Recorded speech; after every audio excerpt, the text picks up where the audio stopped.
अभी जटायु प्रसंग में हम लोगों ने सुना कि भगवान श्री राम जी जब जटायु जी से कहते हैं कि आप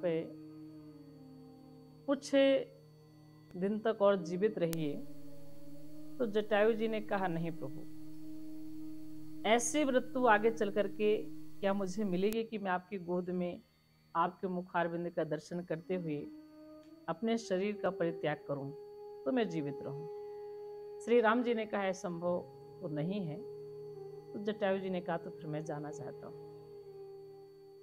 तो भगवान श्री राम जी एक बात कहते हैं कि आप जब हरिधाम में जाएंगे तो देवलोक होते हुए जाएंगे,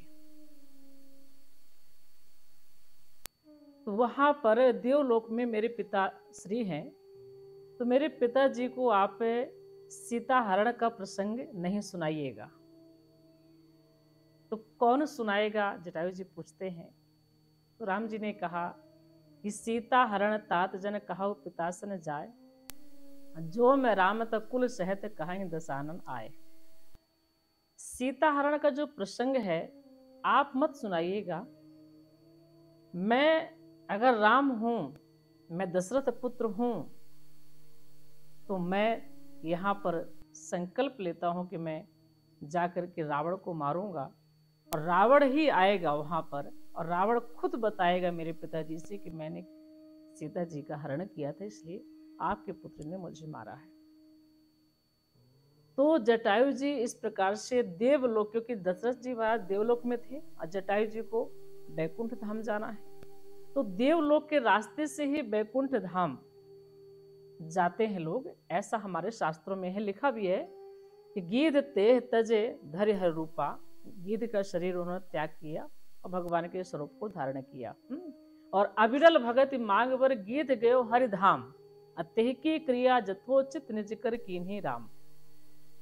तो हरिधाम, जटायु जी देवलोक से होते हुए हरिधाम में जाते हैं, भगवान नारायण के धाम गए।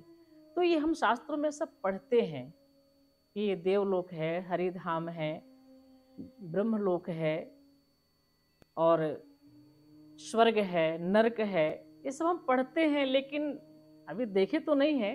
तो क्या आप जब यात्रा करते हैं देवलोक की, तो क्या सच में वहां पर ये देवलोक है, और कैसा है, आप थोड़ा सा वहां को मुझे देवलोक या बैकुंठ धाम का थोड़ा सा कुछ बताने की कोशिश करेंगे तो काफी लोगों को इसका लाभ मिलेगा। हम कोशिश नहीं, हम पूरा परफेक्ट ही बताएंगे आपको जी। और आपके माध्यम से लोगों तक। देखिए हमारा जो शास्त्र और ये सारी चीजें हैं, तो सब कुछ मुझे सत्य दिखा, क्योंकि देवलोक गए, कुछ चीजें थोड़ा बहुत एडिट मेंशन मिला, ऐसा ये बिल्कुल हकीकत सच बात है, परंतु ज्यादातर चीजें दृष्टांत सत्य पे आधारित हैं।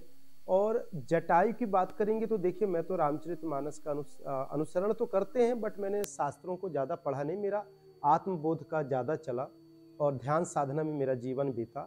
परंतु जब जटायु की बात आप किए तो एक बहुत सुंदर मेरे को वह दृष्टांत, मेरे आंखों में वह छवि मुझे स्पष्ट नजर आ रही है कि जब मैं वहाँ देवलोक जाता था, तो रामलोक में, जब रामलोक में जाता था, तो रामलोक में जा तो ऐसे हम 20-25 वर्षों से रहे हैं, और राम भगवान से दर्शन करना, सीता माँ से मिलना, हनुमान जी स्वामी तो वहाँ मिलते नहीं। अच्छा, वो तो धरती पर ही है। हाँ, लक्ष्मण जी भी कभी कभार मिल जाए तो बात अलग है, कई बार जाओ लोक में तो ऐसा थोड़ी कि डेली राम भगवान वहाँ बैठे मिल जाए आपको, सीता माँ मिल जाए, ऐसा नहीं होता। कभी मिल गए, कभी नहीं मिले, कभी किसी लोक में मिल गए, कभी कहीं मिल गए, ऐसा भी होता है। तो काफी अच्छा है, इसका हमने डायग्राम भी बनाया है अपने देवलोक की यात्रा वाली पुस्तक में, लिखे भी हैं, अभी प्रिंट नहीं कराए, कुछ दिन बाद उसे भी डालेंगे जी। तो राम भगवान के, ऐसा राम भगवान का ही लोक है जहां तुलसी का पौधा मिलता है। सबसे आश्चर्य बात, इतने लोग जाते हैं, तुलसी का पौधा वहां मिलता है। और तुलसी का पौधा ये नहीं कि ये हरा वाला यही ग्रीन रेवोल्यूशन वाला हो, मतलब एक तुलसी के पौधा का आकृतिक एक शक्ति रूपी, जो देखने में ऐसा लगेगा कि बिल्कुल तुलसी का ही पौधा है, स्पष्ट बिल्कुल है, ये महसूस नहीं होगा कि तुलसी का पौधा नहीं। एक तो ये, दूसरा राम भगवान के लोक में पीछे ठीक सामने राम भगवान के सिंहासन है, और उसी के पीछे ऐसे शक्ति रूपी दीवार है, उस दीवार से जैसे पीछे जाएंगे तो राम जी का स्वयं स्वर्गलोक है। अब वह स्वर्गलोक में जैसे आप प्रवेश करेंगे तो आपको बहुत सारे दिव्य आत्मा मिलेंगे, और राम जी के समय जो यहाँ बानर के रूप में आए, जिसे हम बंदर कहते हैं, बानर कहते हैं, जो शास्त्र पढ़े हैं तो वो तो उसको अलग भाव से देखते हैं, पर नॉर्मल व्यक्ति तो कहता है हाँ बंदरों का साथ लिए, ये लिए, कई तरह की भ्रांतियां हैं।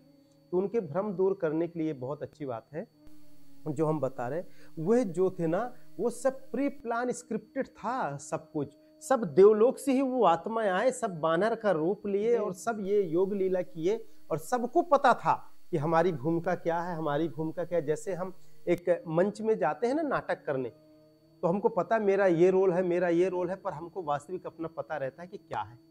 तो वो सब जो मृत्यु लोक में हुआ, और मृत्यु लोक में करने के बाद जब मृत्यु लोक में यहाँ से जब गए तो वहाँ जो स्वर्ग है राम भगवान के ठीक पीछे दीवार से पड़ता है, वहाँ पर राम भगवान स्पष्ट, पूरे बानर देवलोक सब हैं।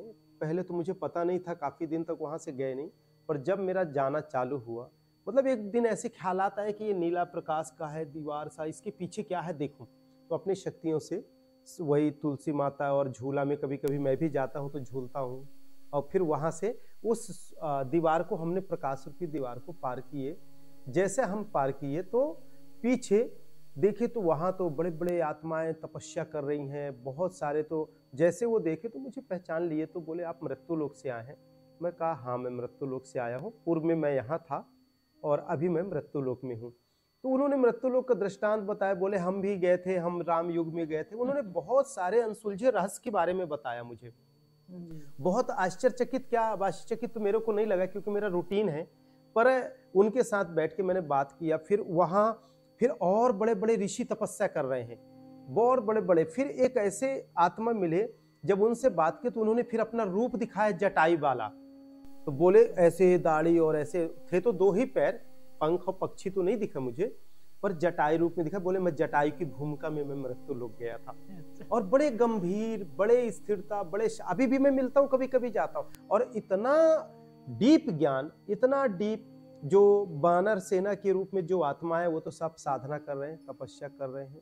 आत्मा रूपी शरीर भी वहाँ तपस्या करती है, क्योंकि उसके ऊपर जितना तपस्या करते जाएंगे फिर और ऊपर के बैकुंठ, ऊपर का धाम, देवलोक प्राप्त होता जाता है। ऊपर भी ऐसे क्रम चलते हैं, ऊपर भी ऐसा लेवल, ऐसा नहीं कि सीमित हो गए आप राम स्वर्गलोक में चले गए तो आप और कहीं नहीं जा सकते, ऐसा नहीं है। आप ऊपर भी जाएंगे ना, ऊपर भी आपका एक लेवल है। और तो वहां पर योगी जी, वहां पर पहुंचने पर तो क्या एक तपस्या करनी पड़ती है वहां जब जाते हैं तो? बिल्कुल, जो भगवान है जैसे रामलोक में है तो राम जी का जो अनुसरण है करते हैं, और राम जी का जो एक प्रकाश रूपी शरीर है, जो देह है शक्ति रूपी, जिसका हम भी दर्शन करते हैं। कई बार राम जी नॉर्मल ऐसे बैठे मिलते हैं सिंहासन में, और कई बार उसी में वो विराट रूप में दर्शन देते हैं। जैसे महाभारत में आपने कृष्ण के दर्शन किए, कृष्ण और राम दोनों एक हैं। ये हम अभी बताएंगे, पर मैं जटायु के विषय में बताऊं तो जटायु जो है बड़े गंभीर, स्थिरता, और वहां जो आत्माएं कारण रूपी शरीर धारण करके, प्रकाश रूपी शरीर धारण करके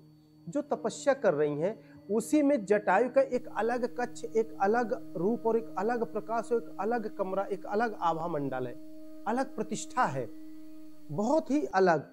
तो उनसे जब मैं मिला, और 2 क्रम अंदर जाने के बाद बहुत सारी चीज बताते हैं, उनसे जब मैं मिलता हूँ तो बड़ा करुणा आता है, बड़ा भाव आता है। जबकि मैं तो मुझे सौभाग्य या ध्यान मार्ग के चलते, समाधि मार्ग के चलते पढ़ने का तो नहीं मिला रामचरितमानस, बात सच है। देखो जो नहीं है वो सच है, स्वीकारना चाहिए। मैंने पढ़ा तो नहीं, थोड़ा बहुत जो सुना है और थोड़ा बहुत जो पढ़ा है, तो ना के बराबर 2%। पर जो जटायु से मैंने इस मृत्यु लोक की उस लीला को सुना, वो मंत्र मुग्ध कर देने वाली बात। वहां सिर्फ करुणा और आंसू आते, वो सूक्ष्म शरीर में भी वो भाव है, और ऐसा, और इतने गंभीर, और इतने, जैसे कहते हैं ना कि कहीं शादी ब्याह में जाओ तो बुजुर्गों को ले जाना चाहिए, बुजुर्ग एक मार्गदर्शक, प्रेरणा स्रोत होते हैं। वो जो पीछे का देवलोक है, और जो बानरी सेना और भी दिव्य ऋषि हैं, उन सब में श्रेष्ठ हमने खुद जटायु को देखा। और एक बार नहीं, 20 बार मैं वहां गया। और अब बात चर्चा हो रही तो कल परसों यदि गया देवलोक तो ना कहो फिर चला जाऊं, ऐसा होता है। तो बहुत अच्छा जटायु जी की उस आत्मा, गंभीरता, तपस्या, प्रेरणा के विषय में मैं जितना बोलूं तो शायद कम होगा। लोग यहाँ तो सरल लेते, क्योंकि हम मृत्युलोक में किस रूप में आ रहे हैं ये तो अलग है, पर यदि आत्मबोध हर मनुष्य कर ले तो उनको अपना वास्तविक जीवन पता चल जाएगा कि मेरा जन्म क्यों हुआ है इस मृत्युलोक में, हम यहाँ क्यों आए हैं, हम यहाँ क्या कमाने खाने आए हैं, कि इसके साथ भी कुछ ईश्वर से नाता जुड़ा हुआ है जिस कार्य को करने आए हैं। और इस पृथ्वी लोक में जिस प्रकार राम भगवान से प्रेरणा मिलती है कि हमें अनुसरण करना चाहिए सुख दुख में रामचरितमानस, श्रीमद् भागवत गीता और भी जो सिद्ध महान आत्माएं आए, तो नानक, बुद्ध, कबीर और भी जितने हैं, तो इस प्रकार से जब हम पूर्ण ब्रह्म आते हैं तो विशेष कार्य करके जाते हैं, विशेष प्रेरणा देके जाते हैं। उनको कितने दिव्य थे, उनको पता था कि 2000-5000 वर्ष बाद व्यभिचारी होगी, कलयुग में छीना झपटी होगी, भाई भाई में लड़ाई होगी, संपत्ति होगा, हरण होगा, इज्जत मान सम्मान जाएगी, इस तरह से चरित्रहीनता होगी। तो वो सब चीजों में कैसे धैर्य रखना है, कैसे गंभीरता रखना है, कैसे शालीनता से समाज में जीना, कैसे समरसता में रहना, ये सब हम लोगों को बताने के लिए वह सब लीला किया गया था। और आज हम समाज में देख रहे हैं जिसको कानून व्यवस्था संभाल रही है, और हम जो उसका पालन करते हैं तो हम एक न्यायमूर्ति के पास जाते हैं, नहीं तो क्या करते, खुद लड़ जाते, खुद मर जाते, खुद कट जाते और आधी पॉपुलेशन खत्म हो जाती। और जो उद्देश्य से जन्म लिए वो उद्देश्य पूर्ण नहीं कर पाते, तो सबका डिपार्टमेंट हो गया। इसी के साथ हर मानव प्राणी जो नकारात्मक वाला है, उसका भी शरीर के अंदर जो ऊर्जा है, जो प्रेरणा है, जो शक्ति है, इस प्रकृति का कुछ ऋण है, कर्ज है, जिसको चुकाने के लिए आता है और परमात्मा का कार्य करने हर मनुष्य प्राणी आता है। यदि आप भक्ति में नहीं हो, आप भक्ति में नहीं हो, जो श्रोता बैठे ये नहीं है, तो इनका भी है, परंतु उसका ये बोध नहीं करते और खेल खेल में वो मृत्यु लोक का कार्य कर जाते हैं। जो उस कार्य को जान गए, जैसे आपका कार्य पता चल गया कि मैं राम भगवान के अनुसरण को जन जन तक पहुंचाऊंगी प्रवचन के माध्यम से, कथा के माध्यम से, मुझे प्रेरणा दिए कि आप योग साधना के माध्यम से जन जन तक लोगों को जागरूक करेंगे। इसी प्रकार से हर मनुष्य प्राणी का किसी न किसी रूप में एक कार्य है, वह कार्य इस पृथ्वी लोक में करना ही पड़ेगा। यह है कि उस कार्य का हमें बोध नहीं है और हम कार्य को करते जाते हैं, पर वो कार्य तय है कि आप लोग करते हैं। हर मनुष्य प्राणी अनमोल है और हर मनुष्य प्राणी का जीवन एक विशेष प्रकृति से नाता और ईश्वर से नाता जुड़ा हुआ है जो कार्य करता है। अब हर मानव प्राणी ये सोचे कि वह कार्य कौन सा है। कोई कर चुका है तो जीवन जी रहा, कोई कर रहा है, कोई सर्विस करते करते वो प्रकृति का कोई ऐसा सहयोग होगा जो सहयोग करके जाएगा। आपके बारे में मैंने एक एपिसोड में सुना था कि आप बोले कि मैं पहले यहाँ धरती पर जब आया, तो काफी समय पहले की बात है, जब मैं धरती पे आया था तो मैं जब शरीर से निकल करके जाता था देवलोक, स्वर्गलोक, मतलब नरक लोक, तो वहां पर भी मैंने कार्य किए हैं जाकर के। कुछ कार्य आपसे भी भगवान ने करवाए, तो वो कैसे कार्य थे, वहां पे आपने क्या किया देवलोक में जाकर के? देखिए, वो तो बहुत गूढ़ रहस्य है और बहुत बड़ी बात है, और इस शरीर के माध्यम से परमात्मा ने क्या कराया ये परमात्मा रूपी शक्ति जाने। अपने लफ्जों से मैं इस विषय में ऐसा कुछ भी नहीं कहना चाहता कि मैंने क्या किया क्या नहीं किया। बस ये समझो कि परमात्मा ने जो दायित्व दिया उसे इस मृत्यु लोक में बोध कराए कि बेटा ये कार्य है और इस कार्य को तुम्हें इस जीवन में संसार में करना है। तो हमेशा कोशिश करता रह गया मैं कि उनका दिया हुआ जो कमिटमेंट है और उनका दिया हुआ जो बोध ज्ञान है और जो आत्मबोध है और आत्मबोध से जुड़ी हुई परमात्मा की ऊर्जा है, उसे एक छोटे से सिपाही बनके, एक छोटे से सेवक बनके उस कार्य को हम करते रहें और उस कार्य को हम पूर्ण करके इस दुनिया से जो ड्यूटी है वो निभा सकें। नहीं, इस यहाँ पे बात नहीं, यहाँ तो आप जो कर रहे हैं, वहां जाके आपने क्या किया? जैसे आप कहते हैं मैं रिपेयरिंग करता था, जैसे कि नरक लोक है, स्वर्ग लोक है, वहां पे मैंने एक किया। आप जो पूछ रही हैं ये समाज के लिए एक सर के ऊपर की बात है, समाज समझ नहीं सकता मानव प्राणी, तो उनको मैं बताना उतना उचित भी नहीं समझता। क्या होता है पहले मैं एक शब्द कहना चाहूंगा, पहले तो मानव प्राणी अपना आत्मबोध कर ले। हर मनुष्य प्राणी ये जान जाए कि मेरा जन्म क्यों हुआ, हर प्रकृति से क्या नाता है, ईश्वर का क्या बोध है, ये जान ले। और जटायु के विषय में जो मैं बता रहा हूं तो वो राम लोक में है। यदि उनको देखना चाहे, दर्शन करना चाहे राम भगवान का, राम लोक का, तो मैं वह क्रिया बता सकता हूं, वह साधना बता सकता हूं जो कलयुग में असंभव है। ये सतयुग त्रेता द्वापर की अनमोल क्रियाएं हैं, ऋषि मुनियों की क्रियाएं हैं जिस क्रियाओं को साधना को करके आज भी हर मनुष्य राम लोग कृष्ण लोग जाके दर्शन कर सकते हैं। और जिस दर्शन को कहते हैं बहुत कठिन, अरे भगवान बहुत बड़े, तो भगवान कोई बड़े नहीं है, मनुष्य प्राणी के लिए ही भगवान बने हैं। और यदि मानव प्राणी आप और हम इस भगवान को हम नहीं समझेंगे और उसे दर्शन नहीं करेंगे तो हमारा जीवन व्यर्थ है।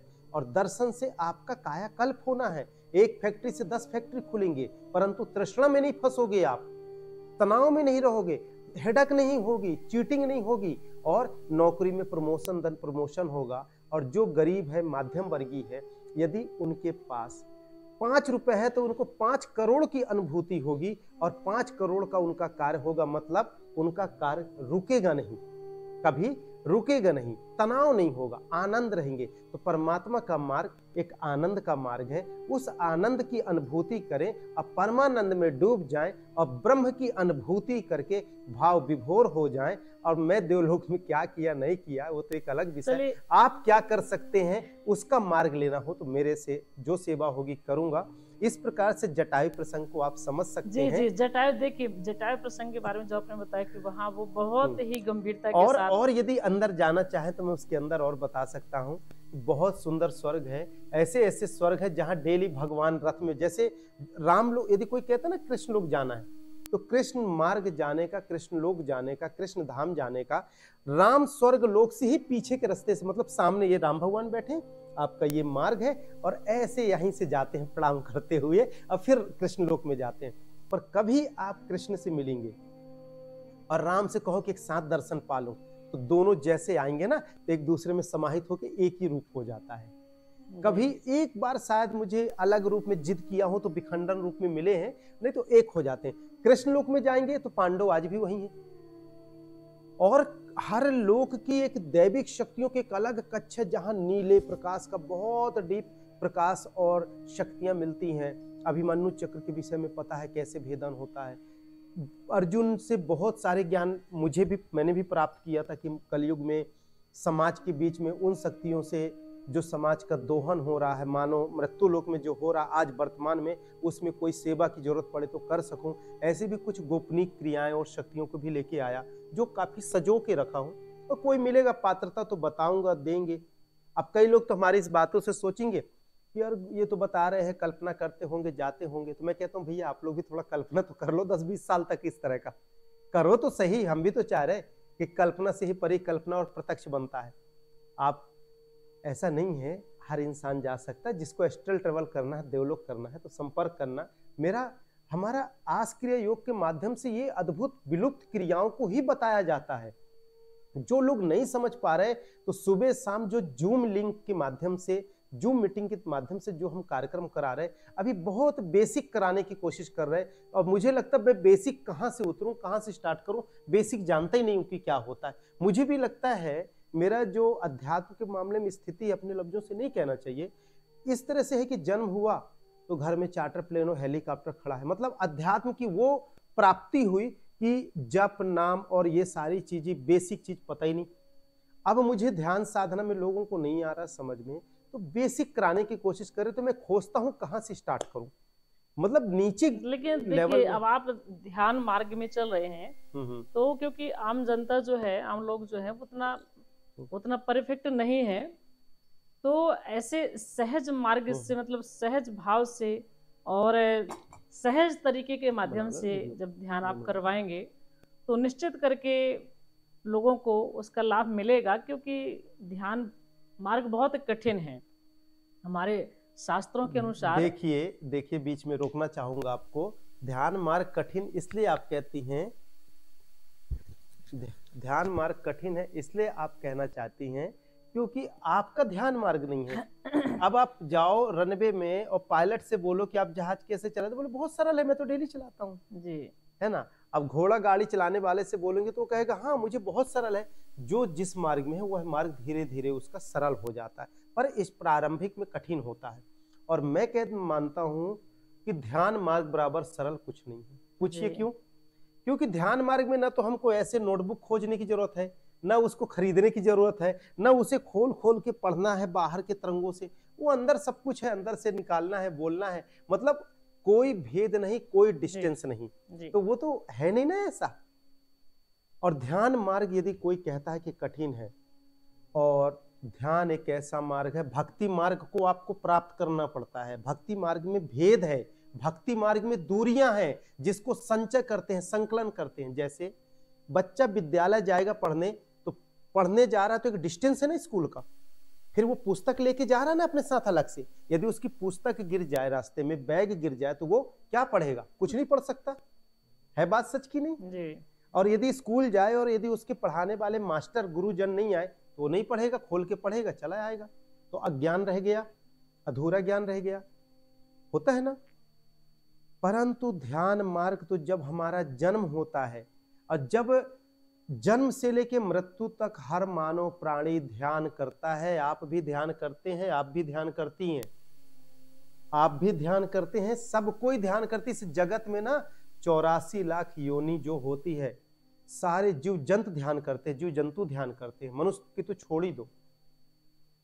पूछो कैसे कह, आपने चींटी को देखा है? देखें सभी? जी, बिल्कुल। दिन भर वो टीला लगाती है, एक ठो लेके जाएगी, वो लुढ़क के गिरेगा, फिर उसको लेगी, फिर ऊपर चढ़ती है। तो ध्यान से लेके जाती है ना, गिरती है तो खोजती है कहाँ है, फिर उसको पकड़ती है, फिर लेके जाती है। आप एक आश्चर्य मानेंगे, साइंस का रिसर्च है, मेरा भी शोध है, चींटी के दिमाग मनुष्य से 150 गुना तेज दिमाग होता है चींटी का। मानेंगे आप इस बात को? सच बात है। और चींटी अपने वजन से 120 गुना ज्यादा वजन उठा के चलती है। मनुष्य आपका 80 किलो वजन, मेरे ख्याल से 60-65 केजी होगा वजन। नहीं, 56 किलो है। आप 56 केजी वेट उठा सकती हैं? नहीं। और चींटी अपने से 120 गुना तेज और ज्यादा वजन उठा के चलती है। अब जब वो वजन उठा के चलती है ऊपर और गिर जाता है, तो ध्यान से ही तो ढूंढती है कहाँ है, फिर लेके चढ़ती है। ध्यान से तो करती भी है, तो बहुत ही मतलब वो चींटी आराम से एक लाइन से सब चलती हैं। ये कोई भी चींटी यहाँ मानी जा सकती है, सब एक लाइन। हर जीव योनि में रूल्स रेगुलेशन फॉलो है, इंसान को छोड़ के मानव प्राणी को छोड़ के। आप भेड़ियों को देखो, एक नदी पार करेगी तो उसका कमांडिंग करके सब जाएंगे और धीरे धीरे तेज धार को काटते हुए चली जाएंगी। आप जंगल में गुम जाओ तो गौ माता या कोई मिल जाए तो आप तुरंत उनके सहारे आ जाओ, तो आप भटके हुए वन से आ सकते हैं वापस। जी, मनुष्य ही एक ऐसा है जो सब ज्ञान सर्वत्र पाके भी सबसे ज्यादा भटका। जी, बिल्कुल बिल्कुल। एक बात और मुझे याद आ रही है इसी पे कि देखिए, जीव जंतु पशु पक्षी में देखिए, कोई अगर शाकाहारी है तो शाकाहारी, जैसे गाय है तो गाय सिर्फ घास फूस ही खाती है, वो मांस नहीं खा सकती है। जैसे शेर है तो शेर सिर्फ मांस ही खाएगा, वो घास नहीं खाएगा, है ना। जो शाकाहारी शाकाहारी, जो मांसाहारी मांसाहारी। लेकिन मनुष्य एक ऐसा प्राणी है जो सब कुछ खा लेता है, नरभक्षी हो गया है। मनुष्य पागल हो गया है, पता नहीं भी है, मांसाहारी भी है, उसको अपना बोध ही पता नहीं है। मुर्गी का अंडा कहाँ से निकलता है उसको कहते हैं शाकाहारी है।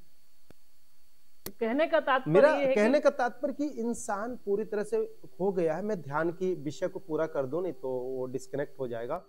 अब आपके जैसे आपने कहा कि ध्यान कठिन मार्ग है, और हमने कहा कि ध्यान एक ऐसा मार्ग है जो जन्म से लेकर मृत्यु तक हर जीव योनि करता है। तो मनुष्य तो भाग्य का विधाता है, श्रेष्ठ योनि में है, तो मनुष्य से ऊपर तो श्रेष्ठ कोई नहीं, देवता है फिर। और ये देवता का रूप कौन बनता है? मनुष्य बनते हैं, मनुष्य की आत्मा प्राप्त करती है। तो मनुष्य कैसे ध्यान करता है, अब ये हम बताते हैं। जन्म में जब से वह जन्म लेता है